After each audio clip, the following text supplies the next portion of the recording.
দলের সিদ্ধান্ত কাজ করে পরবর্তীকালে বিভিন্ন স্তরে আমরা পর্যালোচনা করে দলের মধ্যে আলোচনা করে সবার সাথে কথা বলে জেলা স্তর থেকে শুরু করে ব্লক স্তর সবার সাজেশন নিয়ে অন্য পরবর্তীকালে আমরা করি এবং যেখানে যা চেঞ্জ হয়েছে প্রত্যেকটা দলের আমাদের যে অনুমোদন এটা করা হয়েছে আপনারা সকলেই জানেন এটা প্রকাশিত হয়েছে গত পরশু এবং কোথায় কি থাকবে কি না থাকবে পারফরমেন্সের বেসিসে বিগত দিনে কিভাবে তারা কাজ করেছে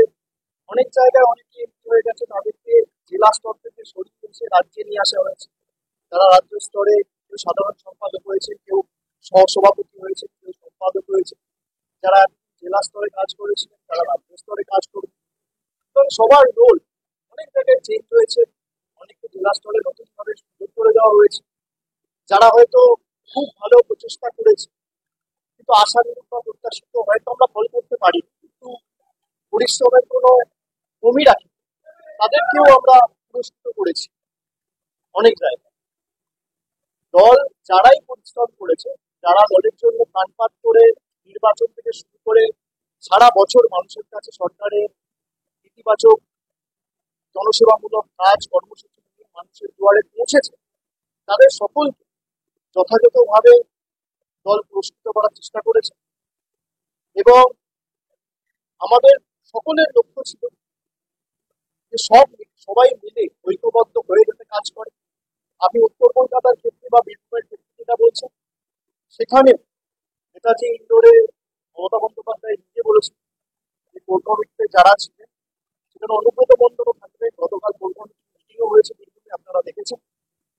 এবং উত্তর কলকাতার ক্ষেত্রে সুদীপ বন্দ্যোপাধ্যায় চেয়ারম্যান রয়েছে সেখানে 7 জন এমএলএ তার সাথে অ্যাডিশনাল 2 জন ট্রেড ইউনিয়নের স্বপন সমাদ্দার এবং জীবন শাহ তাদের 2 জনকে সংযুক্ত করা হয়েছে এবং 9 জনের একটা কোর কমিটি করা হয়েছে 9 জনের কোর কমিটি করে সুদীপ বন্দ্যোপাধ্যায়কে চেয়ারম্যানের দায়িত্বে রাখা হয়েছে তারা সবাই মিলে যৌথভাবে কথা বলে প্রত্যেকটা এমএলএ রিপ্রেজেন্টেশন যদি থাকে তাহলে সবাই মিলে টিম ওয়ার্ক করে কাজ করবে কার ক্ষমতা খর্ব হলো তাকে বেশি পুরস্কৃত করা হলো এটা কি এভাবে দেখা ঠিক দেখা গেল কোর কমিটির মধ্যে বৈঠক করেছে উত্তর কলকাতায় একটা হবে দুদিন আগে 48 ঘন্টা হয়নি আসলে আপনাদের এক্সপেকটেশনটা তৃণমূলের কাছ থেকে এত হাই হয়ে গেছে যে একটা কমিটি ফিক্স করার পর আপনারা চান 24 ঘন্টার মধ্যে একটা বৈঠক হয় এবার কেউ কোন প্রান্তে রয়েছে কেউ রয়েছে কলকাতায় কেউ রয়েছে কোনো জেলায়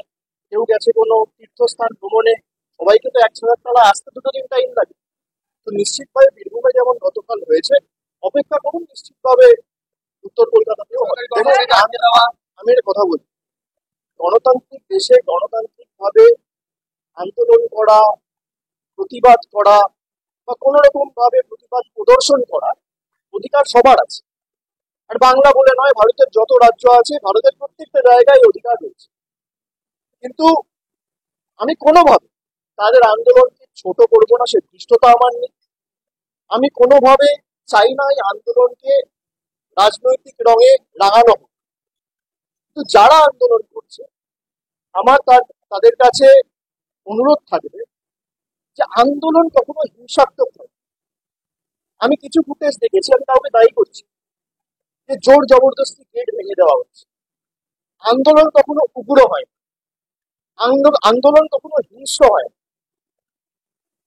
গান্ধীজি অহিংসার কথা বলেছেন নন ভায়োলেন্সের কথা বলেছেন আমরা 100 দিনের কাজ নিয়ে দিল্লিতে আন্দোলন করেছি বাংলা থেকে 10,000 জন গেছে আমাদের উপর কিভাবে এমনকি সাধারণ মানুষ ছেড়ে দিয়ে মানে যারা নির্বাচিত প্রতিনিধি এমনকি মহিলা প্রতিনিধিদের জনজাতি মূলবাসী প্রতিনিধিদের চুলের মুঠি ধরে বার করেছে আমরা অহিংসার পথ অবলম্বন করে আন্দোলন করেছি আমরা পরের দিন এসে রাজভবনের বাইরে ধর্ণা দিচ্ছি আমরা হিংসার পথ অবলম্বন করি আন্দোলন করার অধিকার সবার আছে কিন্তু কোনোভাবে আন্দোলন যেন হিংস্র না হয় আন্দোলন যেন কোনোভাবে বল প্রয়োগ করে কোনো সরকারি সম্পত্তি নষ্ট করে কিছুভাবে গেট ভেঙে জোর জবরদস্তি বল প্রয়োগ করে সেটা হলে আন্দোলনের যে সারমর্ম বা এসেন্সটা সেটা কোথাও হারিয়ে যায়। এটা আমার দৃঢ় বিশ্বাস। বাকি আন্দোলন যে কেউ করতে পারে, এতে অসুবিধার তো কিছু নেই। আর সরকারের ইন্টেন্ট পরিষ্কার করেছে, আমরা রিপিটিশন ফাইল করেছি সুপ্রিম কোর্টে, ম্যাটার সাবজেক্ট, বিচার ব্যবস্থার উপর ভরসা রাখুন। আজ নয় কাল আমার দৃঢ় বিশ্বাস বিচার হবে। ঠিক আছে।